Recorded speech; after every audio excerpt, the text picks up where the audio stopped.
ক্যাক করে উঠবে, ক্যাক করে উঠবে, উঠবে, উঠবে। আমার হয়ে গেছে, হয়ে গেছে, হয়ে গেছে।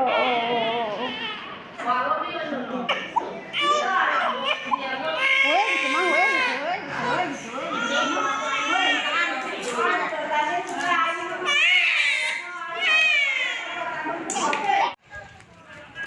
Hello friends, welcome back to our channel and welcome to another blog. তো দেখো বন্ধুরা, আমরা তো বেরিয়ে পড়েছি। আর থাম্বনেল দেখে তোমরা বুঝতেই পারছো যে আমরা কোথায় চলছি আজ।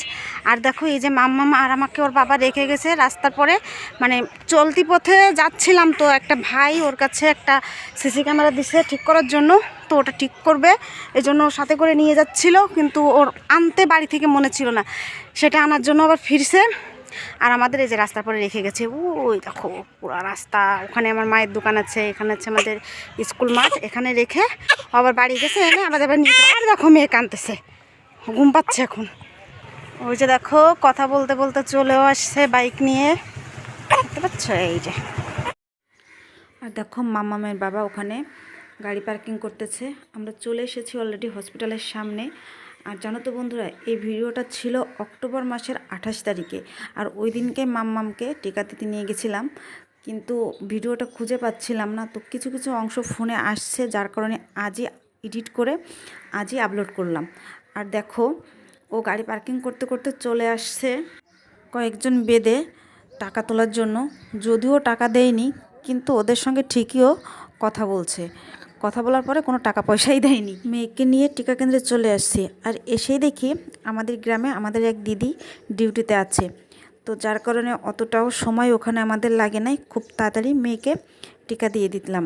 তো দেখো দিদি মেয়েকে টিকা দিচ্ছে, তার আগে সে সব প্রিপারেশন করে নিছে, নাম ঠিকানা সব লিখে নিছিল, তারপর টিকা দিল। আর দেওয়ার পরে মেয়ে সে কি কান্না! আসলে বাচ্চা কাচ্চা যখন অসুস্থ হয়, মা বাবা যেই থাকুক না কেন তাদের কষ্ট হয়। বিশেষ করে মায়ের তো কষ্টের শেষ নাই, কারণ এই টিকা দেওয়ার পরে বাচ্চাদের, অধিকাংশ বাচ্চাদেরই জ্বর আসে। তো আমার ছেলের ক্ষেত্রে এটা হতো না, ছেলেটার জ্বর আসতো না, কিন্তু মেয়েটার প্রচুর রকমের জ্বর আসছে।